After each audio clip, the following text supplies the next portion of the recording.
Hi, everybody. Welcome back to Current Affairs Unfiltered. I'm your host, Paige Fullman.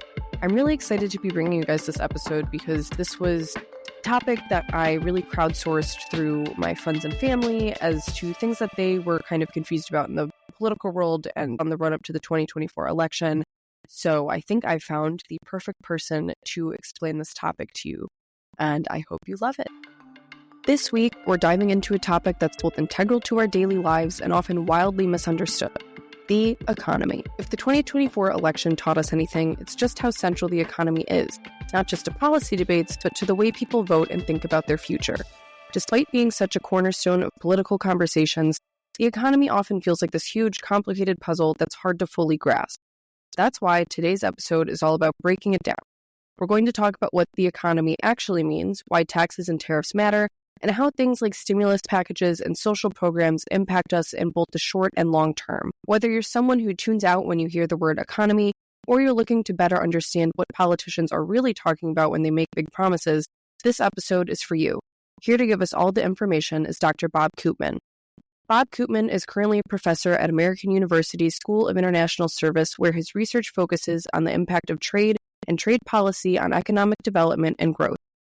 Bob also currently serves as editor-in-chief of the Global Value Chain Development Report of 2025, which will be the fifth report in a series examining developments in global value chains working with a number of international organizations, including the World Trade Organization. Bob previously served as the chief economist of the World Trade Organization and as the World Trade Organization representative to the G20 Trade and Investment Working Group and the G20 Framework Group.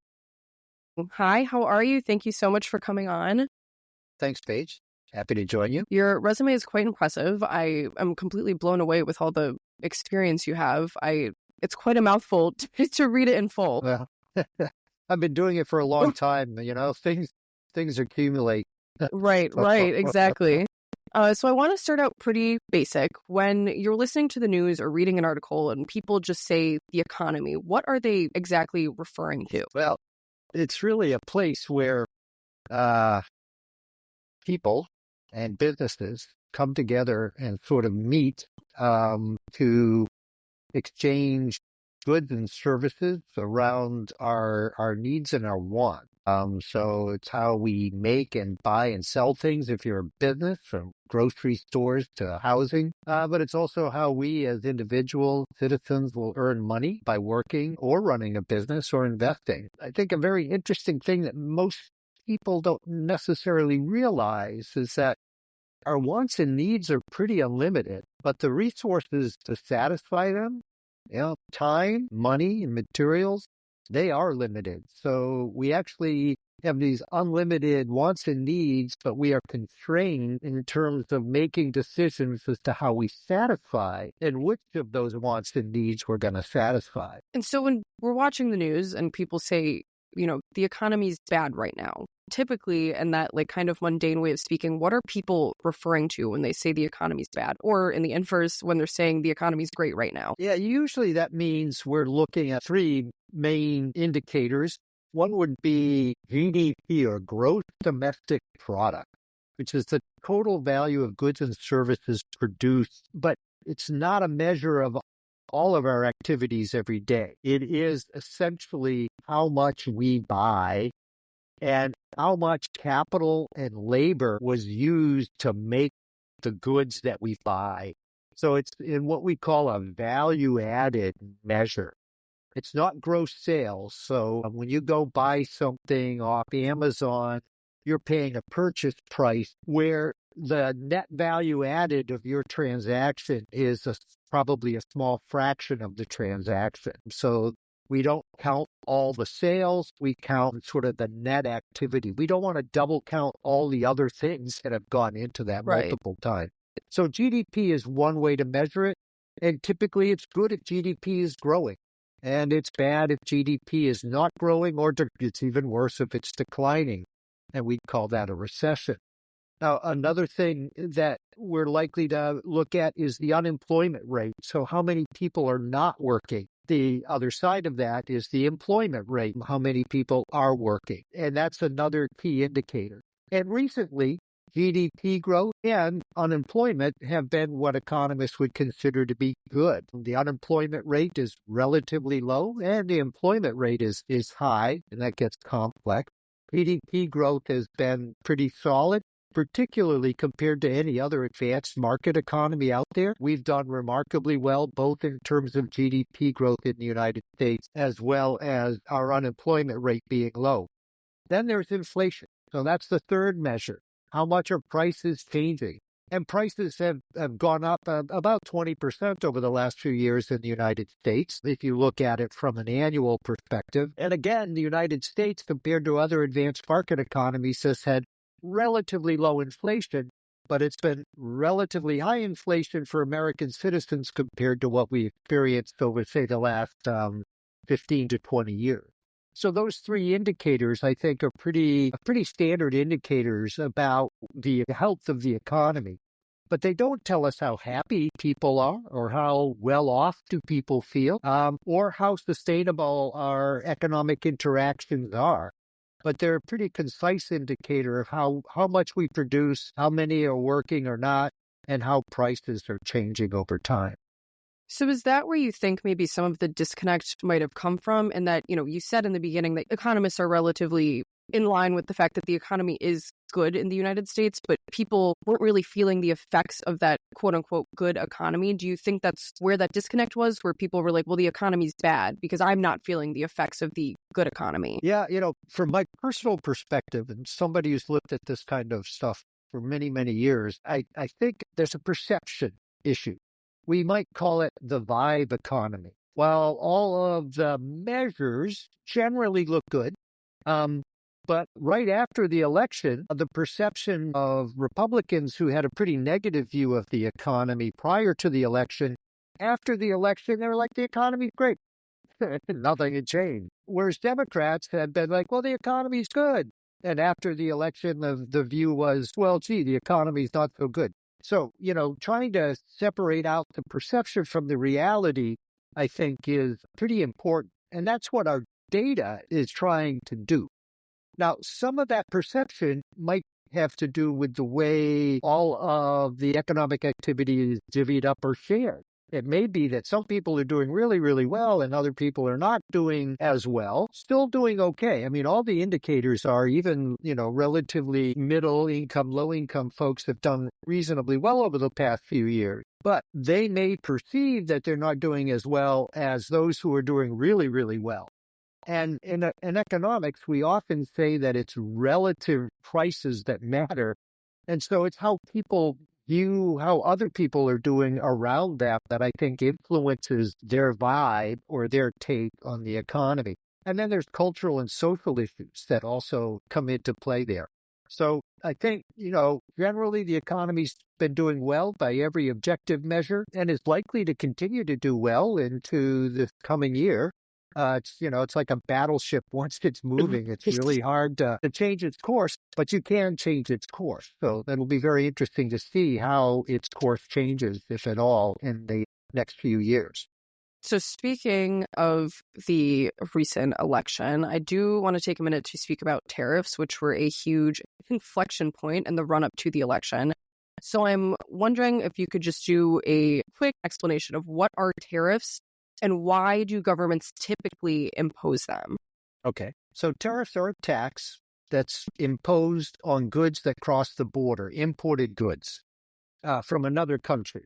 And that tax, though, is paid by the importer.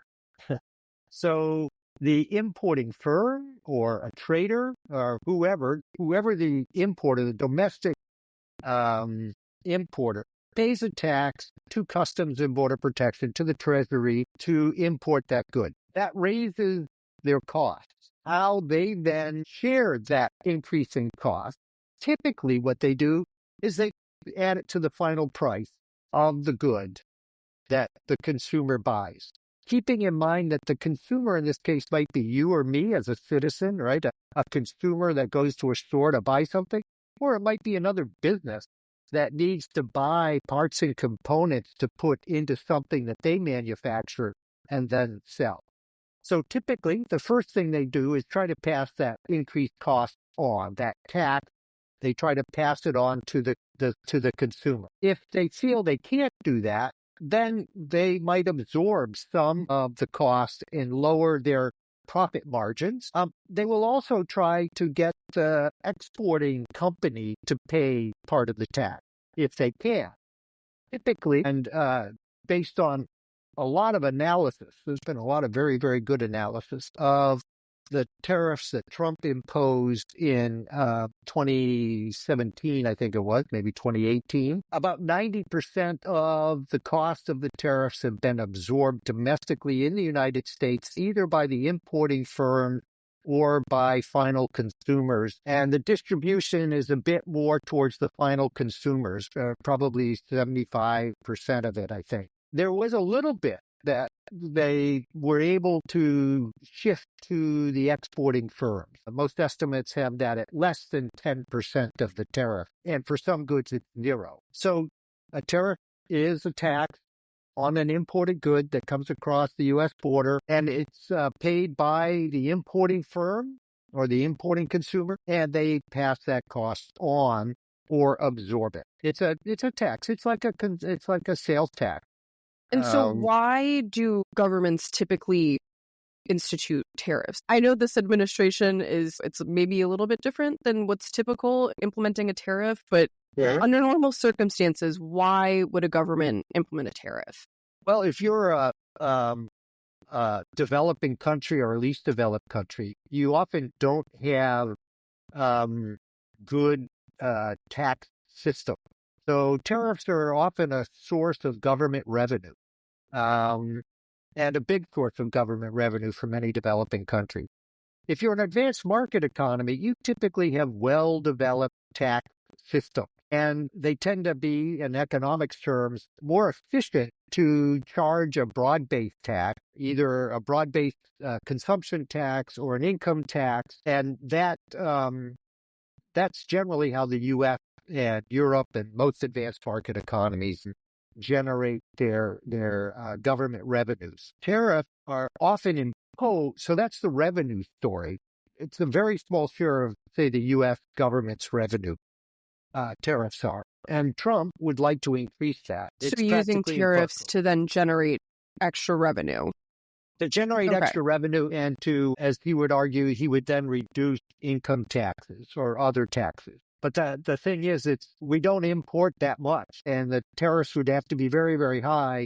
And as you raise the tariff, you reduce the demand, so less and less is imported, and so it becomes much more difficult to use tariffs to replace other tax revenue.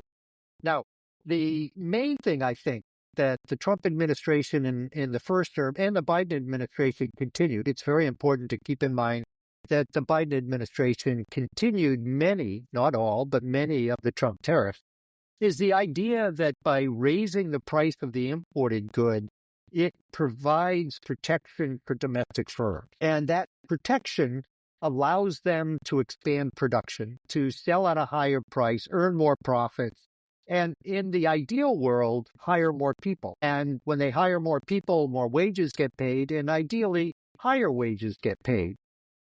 None of the data and analysis supports that actually happens on any significant scale. Of course. So looking at past behavior, the reaction, and we have ongoing, so we have a long history of applying what's called targeted protection for import relief on selected firms, particularly steel and chemicals. And what we've observed there is that firms generally don't hire more people, generally don't pay more wages, but generally charge higher prices and earn more profits or build up their stock prices.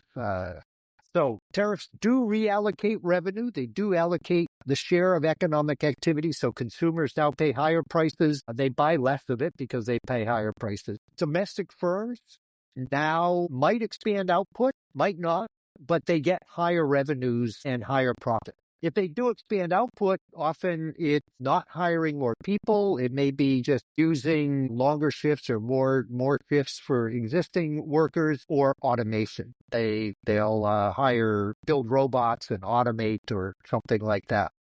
So you spoke a little bit about who benefits from these tariffs. Can you talk about who gets hurt when these tariffs are put in place? Typically, it's people who consume a higher share of goods that face that are either imported or domestically produced goods that face import competition. And that typically is low and middle income households who spend a greater share of their income on imported goods. Things like textiles and apparel, a lot of food products are imported, although, it's not that great a share of our total food consumption. Shoes, backpacks, electronic goods. Wealthy households don't spend a very high share of their income on those kinds of goods, whereas poor households and middle-income households spend a much higher share of their household expenditures on those goods.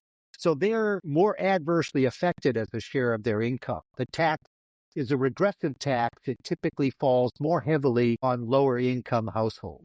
And with Trump's tariff plan, is he planning on putting tariffs on everything that we're importing or just specific sectors? Well, just recently he changed his declaration. He was going to put tariffs on everything from everybody. Now he disavowed this, but there were some leaks to the press that he's going to pick a critical selected sectors and apply tariffs on goods in those sectors from every trading partner. That's a little bit less damaging than everything from everywhere. But typically those critical sectors are going to be critical inputs that are used by U.S. manufacturers to produce things. So it's going to raise their costs, and they'll pass those costs on to final consumers. It will also make them, if they're exporters, less competitive in the global marketplace. So that would include things like what? Cars, aircraft, manufacturing, machinery, equipment, robots, you name it. Anything that uses right now, anything that uses steel has become more expensive. Anything that uses lumber, because we have a tariff on lumber imports from Canada, the largest lumber supplier. So all of those things get more expensive. That means building a house, building a bridge. It means building a car or building a washing machine. Anything that uses steel or aluminum becomes more expensive to produce. All the evidence shows that those prices do get passed on to consumers. Now, one thing that could help reduce those price increases would be a dramatic decline in demand. And we could get a dramatic decline in demand from a recession. But that's usually bad because that means lots of people are unemployed and business profit margins go down. So there is a way to sort of counter the price increases. One would be this kind of recession. Another thing would be a dramatic boost in innovation and productivity, finding ways to produce things more efficiently, more effectively. Increasing the price of steel and aluminum provides a great incentive to automobile and airplane manufacturers to use less steel and aluminum. And, if you look at what's happened over the last 40 or 50 years, the U.S. economy has become much less energy intensive in terms of how much energy is used to produce goods, but also how much energy those goods that are produced use, because energy got much more expensive in the late 70s or early 80s and stayed there, but it's still, relatively expensive. The same steel intensity in economic activity, steel intensity in buildings and things like that has also declined because it's relatively expensive. Interesting. The tariff conversation will never cease to amaze me. How people thought that it wouldn't affect them. And, maybe a lot of it is some blindness because we knew I was only between 16 and 20 during Donald Trump's first term. So I remember vaguely the trade war and the tariffs, but it seems like it didn't have enough of an impact on the consumer to have made people think twice about what more broad tariffs would do. So he was pretty smart. His trade advisor, this guy Robert Lighthizer, was his U.S. trade representative. Was pretty smart in the way they applied it. They applied it mainly on goods that are pretty upstream from the consumer. So final goods like computers, phones, electronic goods were exempted. So those prices didn't go up. Trump started talking about applying tariffs on everything. Many of his advisors were like, hey, wait a second. Suddenly a lot of these goods are going to get much more expensive. And when it comes to things like textiles and apparels, I was the age you just described many decades ago. And when I was growing up, my closet had maybe 4 shirts and maybe 3 pairs of pants and 2 pairs of shoes. And now my kids, when they were growing up, their closets had probably 20 shirts, 30 pairs of pants and I'm looking at shoes. my closet right now. I'd be a little bit embarrassed to share. And so those goods have become extraordinarily cheap. Why? Because of globalization. And so putting tariffs on those will reduce the number of shirts and shoes that people buy because they'll become more expensive. But it may be that it's not as noticeable now to consumers as it was before. Often protection is invisible. And that's the way the firms that want protection want it. They don't want it to be visible. Right. Shifting back, I guess, towards more of the broader economy, what are some things that affect the economy in the short term? And then what are some things that affect it in the long term? So I mentioned consumer expenditures, and I think that's pretty important to keep in mind, right? Our economy in the United States is really driven by consumption. So how consumers are spending their money, how much they spend it, and where they spend it matters. So we've actually seen a big shift in the United States over the past 40 or 50 years of spending money on sort of manufactured goods towards spending more and more money on services. And things like healthcare, financial services, educational services, because we now get a lot of our manufactured goods much cheaper, either because they're imported or they face import competition, it allows us to spend money on other things. So I mentioned earlier a recession. So if consumers, for some reason, feel uncomfortable about spending money and they worry about losing their jobs, they're going to stop spending money. That will have a pretty big impact in the short term on the U.S. economy.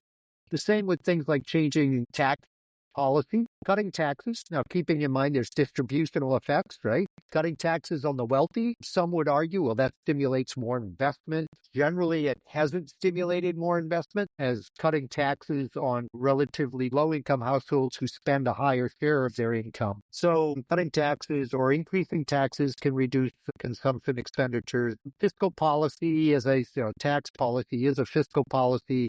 Government spending, writing checks during COVID-19, or providing unemployment insurance, providing SNAP and aid to low-income families to encourage nutrition.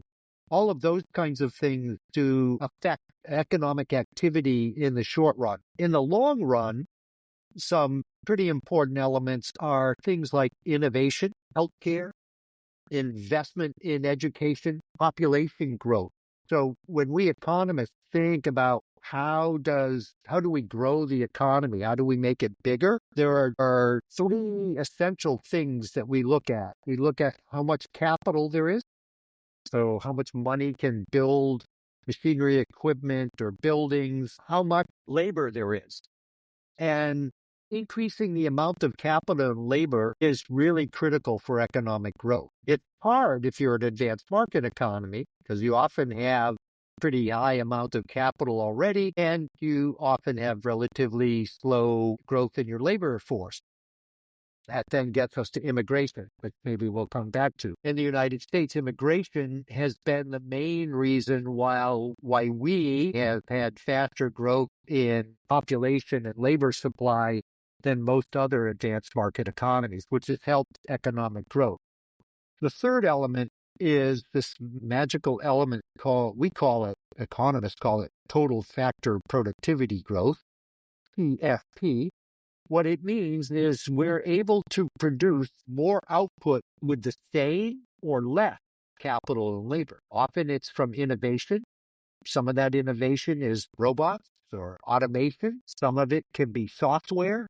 Some of it can be somebody just comes up with a really neat idea on how to produce a product with fewer steps or fewer ingredients. And for an advanced market economy, that's really what often drives growth, total factor productivity growth. We turn out in the United States to be pretty good at it, although it's slowed compared to what we observed in the 60s and 70s. But compared to other advanced market economies, we do pretty well there. So those three core ingredients, the amount of capital, the amount of labor, and how much magic potion that makes capital and labor produce even more without having to use more of it. And then there's things like, well, the quality of institutions, the quality of your legal environment, your regulatory environment, your infrastructure, how efficient are your roads, your ports, your bridges? Those things can matter a lot. How good is your education system? And are you making those future employees more employable, more productive in their employment, more creative? All of those things really matter. And, are we making our capital more efficient? That could be that it produces more output per unit, or that it produces less externalities or unwanted things as it produces things. It's interesting to me that you brought up the quality of education within the U.S. is affecting it long term. I don't know if you heard about the Twitter fight between Vivek Ramaswamy and a bunch of other people about the H-1B visas, but he basically got on Twitter and said the education system here isn't preparing workers good enough, so therefore we need to give people H-1B visas and bring them in. Yeah. Going off the conversation that we're having right now, seems like we should be upping the education system instead of just saying, well, sorry, we have to import workers. So it's very interesting. Our education system, people will say, like our health system, that it doesn't perform as well as other advanced market economies. But what we have is a real bimodal outcome in education, where we have part of the population that does very well in international standardized tests. They do very well in the job market. And then part of the population that doesn't do very well in standardized tests and may not do as well in the job market. And, a big challenge is that we don't generate as many new jobs for less skilled workers or less educated workers as we produce less educated workers. And that difference between the amount of jobs created for those workers and the supply of those workers has generally resulted in lower wages for those. Whereas for educated workers, the demand for them has grown pretty fast compared to the supply, and their wages have gone up quite a bit. So that's partly what's helped contributed to a growing inequality in the United States. But the best way to get improved outcome is to spend the necessary amount of money at the same time you're getting household engagement in the educational process. Right. You can be in a high-income household where there isn't much household engagement around the educational process, and your outcome is likely to be lower than in a similar income household where there is engagement. So you can spend more money and get a relatively low rate of return. So part of this is how much we spend, and part of it's also how we view the educational experience, and are we engaged in it or not. And if you're a parent and you didn't engage in it, it's harder to engage in it, right? Right. So you kind of get a process here that's a bit built in. I think the educational industry has found ways to counter some of that, and often it's after school care or extra curricular activities that help provide that supporting environment for education. But it's not an easy thing. It's not just spending money. Right. So you can't just throw money at a problem and hope that it fixes itself. But when the government does choose to spend money and invest on things like education, social services, infrastructure, or in recent years, we've seen stimulus bills or childcare. Exactly. How do big investments like that then go on to affect the economy? Because people always say, we don't have the money, but what does that actually mean? Well, so we may not have a lot of money to do that now, but all the evidence suggests that the return on that down the line is very high. So those expenditures tend to have a pretty high rate of return. The same with fundamental research and development that often people criticize. Who wants to know about the sex life of bees? Well, it turns out bees are very important to the agricultural sector. Oh, and, yeah. That was my favorite discourse post-election, was Elon Musk posting on Twitter, X, whatever he wants to call it, and posting these, bizarre research things that were funded, and people would reply and be like, are you kidding me? Like, here's why this has to be funded. There used to be this Democratic senator from Wisconsin, William Proxmire, who had something called the Golden Fleece Award, where he'd call out what he thought was misspent government expenditures. And I'm sure some of them were reasonable, but a lot of them were these fundamental research and development initiatives that don't necessarily pay off in the short run, but have big societal returns down the line. Back to your question about educational expenses, improving the health and the educational outcomes of our younger citizens typically has high payoff in the next 10 to 15 years. I would say that many Americans have what we economists would call a high discount rate. They don't want to wait. They want it now. Right. And, getting folks to pay attention to sort of the longer run outcome. We have a pretty good standard of living. It's not as equally distributed, and not all citizens benefit. And I think we could improve that, and we could do it reasonably efficiently. But, folks demand either spend less in taxes, or we see immediate rate of return on the expenditure. So how do you Yeah, go ahead. How do you think we then sell something like that? I look at it and I say, that's critical to 20 years from now. That's the world I want my children to live in. How do you sell something like that to people that are their only response to investing in healthcare, expanding Obamacare, or investing more in public education is, well, it's too much money? And they refuse to see or to even look at what might be beneficial 10, 15 years from now. I don't have the magic answer to that. I get frustrated just talking to some relatives of mine, right? It's not an easy sell. And I think part of it is societal and cultural. And, it's not really economics. The economics are pretty clear. I think about, a number of the policies the Biden administration undertook, I think were very, very positive. But I don't think they were very good at marketing them.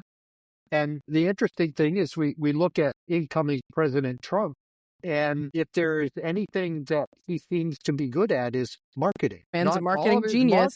Not all of his marketing has been successful, right? It's hard to have a casino go bankrupt, or, most of his ventures have not been successful, but he's right back out there marketing and selling. We've never had presidential candidate that sold gold sneakers or coins and stuff like that. The guy is a marketer. Now, is it snake oil? Many of us worry that a lot of his policies are very snake oily and economic policies. But it's pretty clear that American society, it's not every society, Germans save a lot, Dutch save a lot.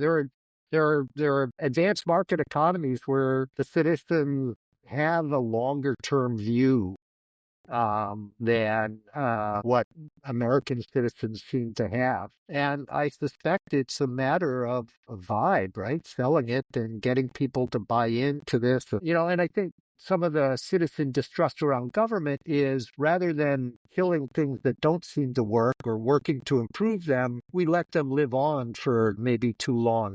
And part of that could be the political process, where either it's because, these expenditures go to my district, so I want to keep it, or it could be that I want this to be a failure, and I want to be able to talk about it being a failure because it's the other party's idea. Well, that's, I think we see that in real time with the Affordable Care Act. Yeah, call it Obamacare, I hate it. You call it the Affordable Care Act, it's great. Right? People are finally starting to realize that they are, in fact, benefiting from it. But then there's still that certain subset of people that are like, well, my premiums went up. As for me, I'm 25, I'm sitting on my mom's health insurance. She's got a PPO plan. It's awesome. I love Obamacare. But we're just now, 15 to 20 years after it's passing, are people finally saying, oh, maybe that was a good idea. We shouldn't get rid of it. Yeah. Now we want to cut, the incoming administration and Congress are talking about cutting the subsidies that allow people to participate in it at lower cost. We'll see how happy those folks are after the fact. They'll blame it on the design of the program as opposed to their policy decision. Going back to certain policies is things that we have recently spent money on that people are not really seeing the return on, such as the stimulus bills during COVID, not just one, but 3 of them, and investing in social programs like food stamps and SNAP and stuff like that.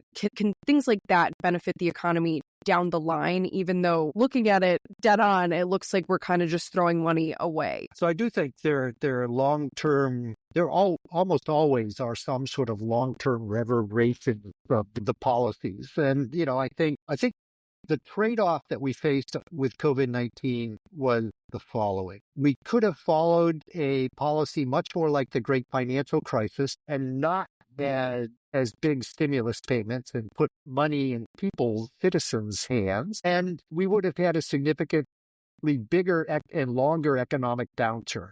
Instead, we had a big downturn, but it was very short, and we strung back.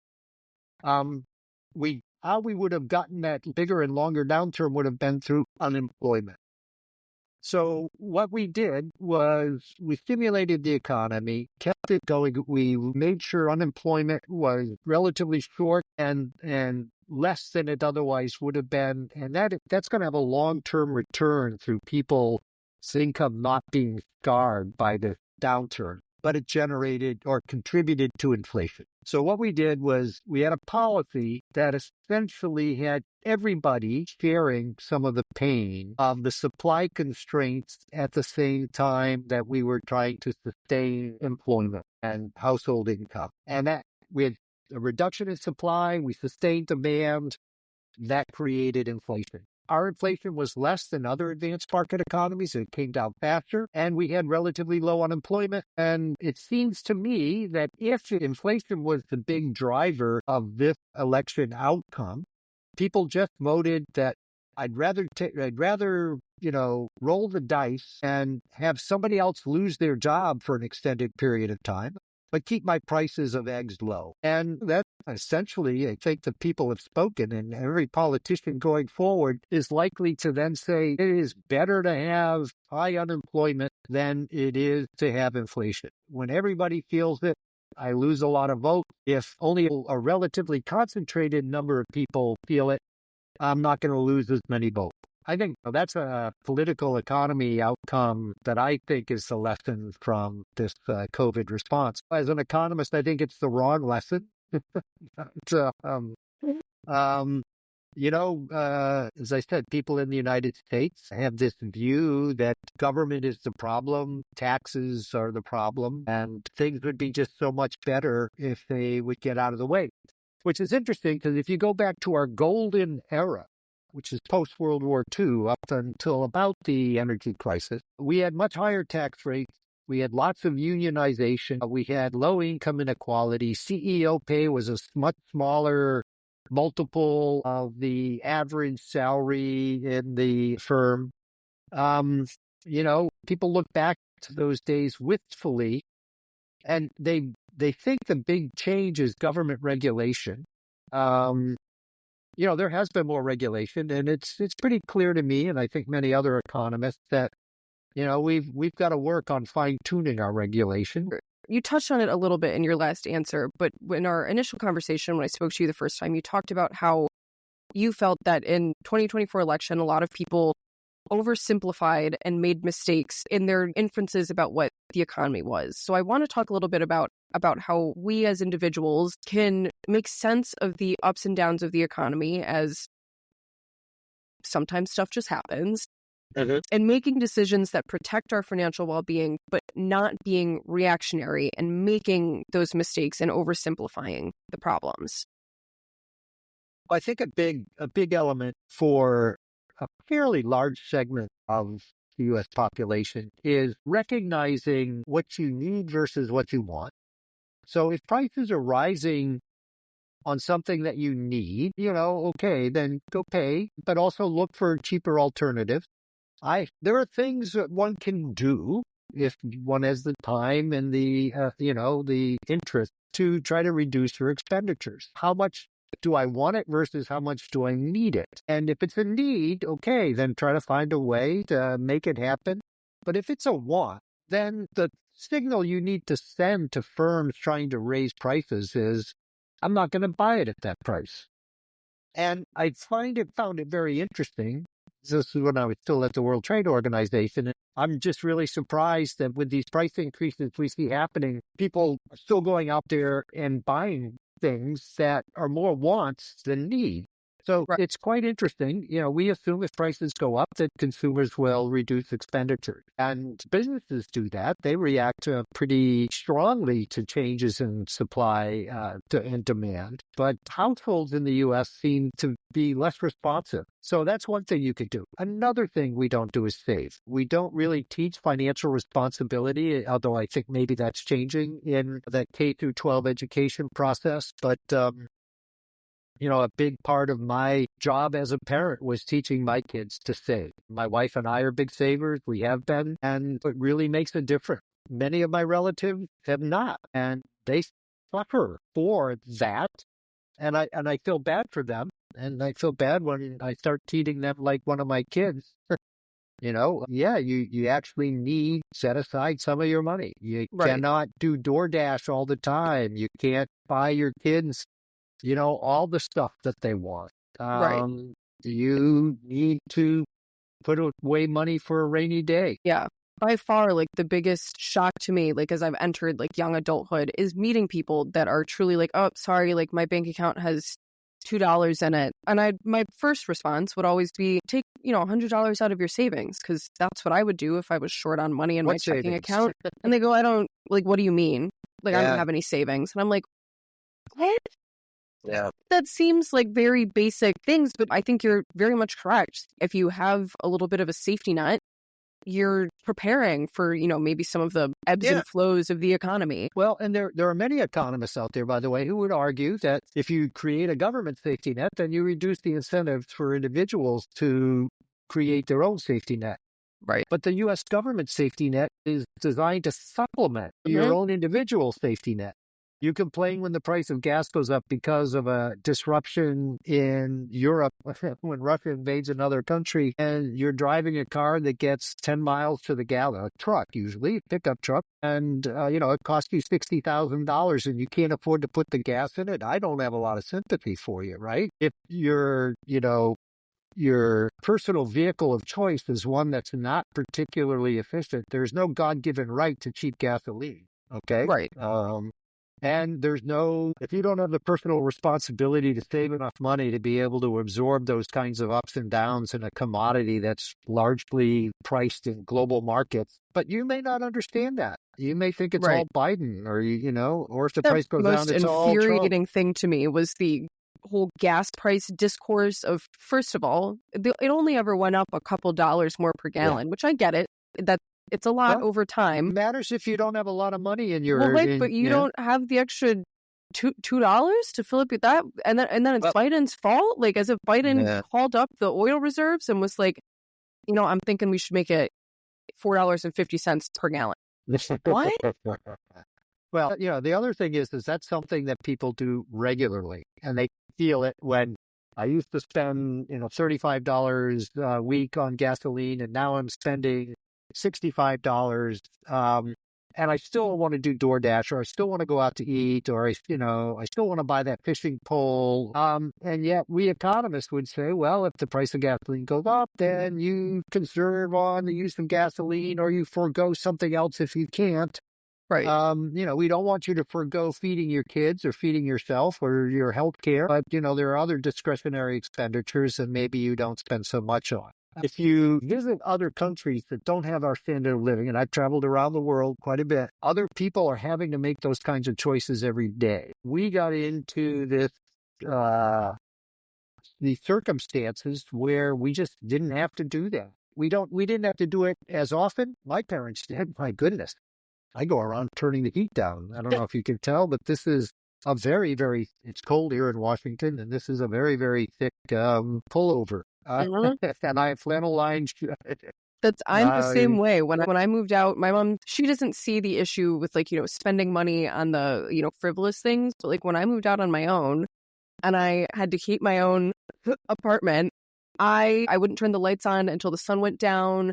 The heat stayed off as long as possible. And that was how I did it. Now I'm home and my mom's like, we got to crank it up to, 73. There's a draft in here. Why don't we fix the window instead of cranking up the heat?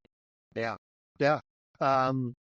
Yeah. And, I started working at 8 years old. I made my kids get jobs, but, they all, if they wanted to go to the movies or, go skiing or something like that, they had to pay for it. And, I'll take care of the basic needs, but we don't do a lot of that. I think teaching both financial responsibility and personal responsibility to be a productive member of society is pretty important. And there are many economists that worry that bigger the safety net, the less we do of that. Although most research suggests it isn't the safety net that drives adverse outcomes, contributes to it. There's always on the margin somebody who's like, I can game the system. Well, for sure. There's definitely people gaming the system. But if there was anything that, Ronald Reagan taught us, it was that the welfare queens didn't exactly exist in abundance as he tried to portray it. Right. But you find an example and it becomes the rule. I mean, that's the interesting thing. That's, I think, the playbook of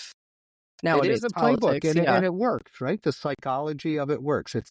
All taxes are bad. Obama once said, you didn't build that road. You didn't.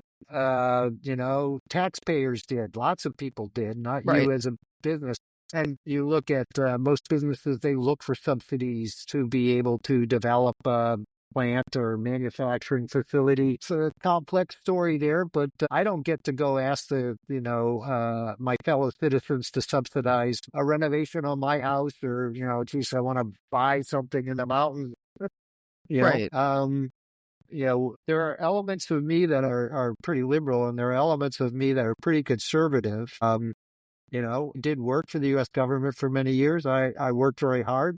I've made a lot more money since I left working for the government. But I did it because there was a lot of returns, emotional, psychological returns to serving and trying to help inform policymaking with objective, independent analysis. But, I think it's just very hard for citizens to understand the complexity. So we started off talking about the economy generally and how might we simplify it. I talked about sort of unlimited wants and needs versus limited resources. And, we are small cogs and trying to understand. I don't know about you, Paige, but, when you were in high school, have you ended up where you thought you would be when you were in high school? No. Neither am I. I didn't think I was going to be living in my mom's house at 25. Well, a big thing is understanding that the economy around us changes. We make decisions, often not very well informed about, we think I want to be this when I grow up. But our preferences change, the economy changes. We may make an investment. I was a Soviet specialist. I wrote my PhD on the Soviet economy. And after the Soviet Union went away, I'd been working on trade, and I'm like, well, trade is something that's, gonna... That'll work. That'll work, right? So forget all that Russian I learned, all the math and all the economics I learned I could use in trade, but I adapted to changing circumstances. A lot of people don't like to adapt to changing circumstances, and yet the economy's dynamic and it's uncertain. And so what happens if you make an investment and it doesn't pay off, right? You become an Atari repairman or something like that. It's very difficult to navigate those things. It's a very complex economy. I did some back of the envelope calculations, by the way. I was wondering how many economic transactions are there daily and yearly, right? But there's about 200 billion economic transactions a day, from going to work to buying something. And I'm making assumptions that, rich folks in the U.S. have like 20 transactions a day, from buying Starbucks, going to work, ordering on Amazon, DoorDash, Is this in the going US out to eat. specifically? This is global. So I make an assumption about how many transactions per person in the U.S., and it's less in developed and least developed countries.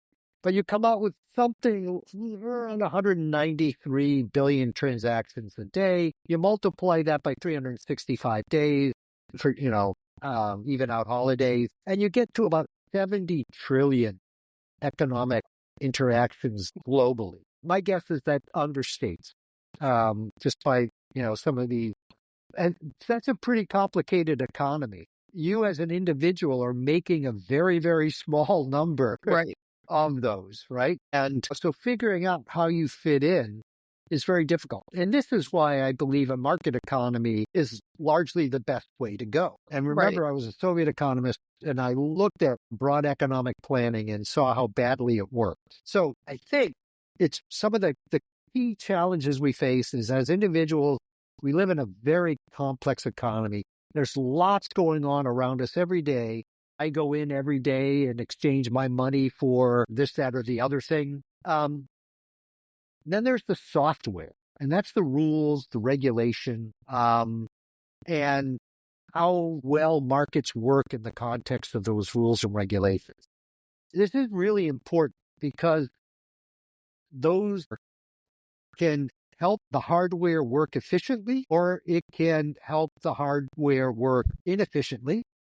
And it can also significantly influence the resources are allocated and how the revenues generated from using those resources are distributed. This, I think, is pretty important because we've had this big growth in income inequality in the United States, where high-income households now have a much higher share of the U.S. income. I looked up some numbers here. So the share of total income going to the top 1% was about 10% in the late 70s. It's over 20%, while the bottom 50% earners have had relatively stagnant or declining real wages. And the top 1% own 40% of the total wealth, while the bottom half owns less than 2%. Why does this matter? Because much of this has to do with the software. And do we have unions that provide labor with a balance in terms of negotiating with large corporations?